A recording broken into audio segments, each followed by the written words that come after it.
BJP का दबदबा रहा है।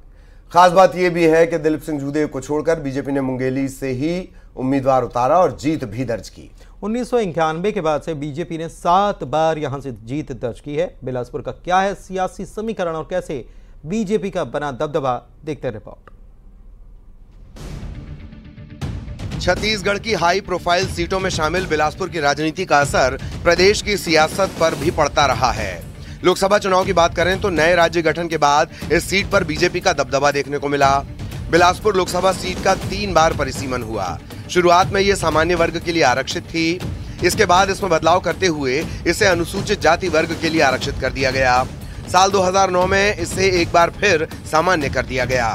साल 1996 से इस सीट पर बीजेपी का लगातार कब्जा है। साल 1996 से 2004 के बीच 4 बार लोकसभा चुनाव हुए। चारों बार बीजेपी के पुन्नूलाल मोहिले ने जीत का डंका बजाया। मोहिले के नाम लगातार चुनाव जीतने का कीर्तिमान भी है।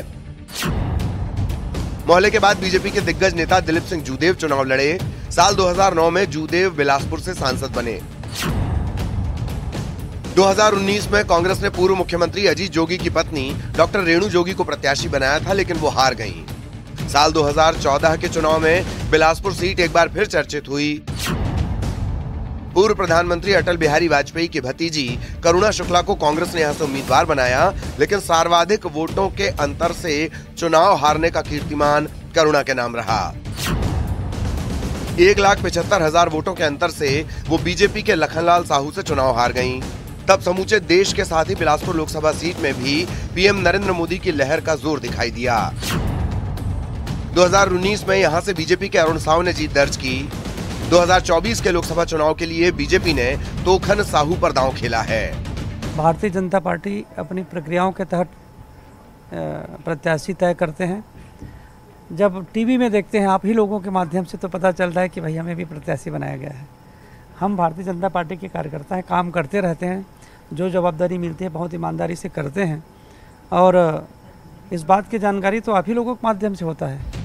बिलासपुर लोकसभा क्षेत्र के तहत 8 विधानसभा सीटें आती हैं। बिलासपुर जिले में 6 विधानसभा सीट, वहीं मुंगेली जिले की 2 सीट शामिल हैं। विधानसभा चुनाव में 8 में से 6 पर बीजेपी, तो वहीं कोटा और मस्तूरी पर कांग्रेस का कब्जा है।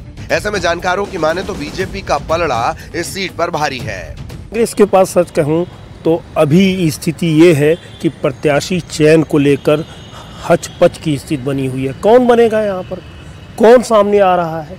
तो जब आप खुद पत्रकार हैं, आप देखेंगे कि कोई भी प्रत्याशी पूरे मन से लोकसभा चुनाव लड़ने की स्थिति में नहीं है। हाँ, पार्टी जब कहेगी तो कोई ना कोई जरूर लड़ेगा, कुछ है। और उस समय भी यही जाति फैक्टर काम करेगी कि something better than nothing. Tokhan Sahu से मुकाबला करने के लिए एक मजबूत प्रत्याशी भारतीय जनता पार्टी के खिलाफ कांग्रेस पार्टी जरूर उतारेगी। लोकसभा चुनाव में बीजेपी ने सभी 11 सीटों पर कब्जे का लक्ष्य रखा है। ऐसे में कांग्रेस भी पूरा जोर लगा रही है। हालांकि बीजेपी ने अपने प्रत्याशी को मैदान में उतारकर ये जता दिया है कि उसकी तैयारी कांग्रेस से कहीं बेहतर है। उमेश मौर्य, न्यूज़ 18, बिलासपुर।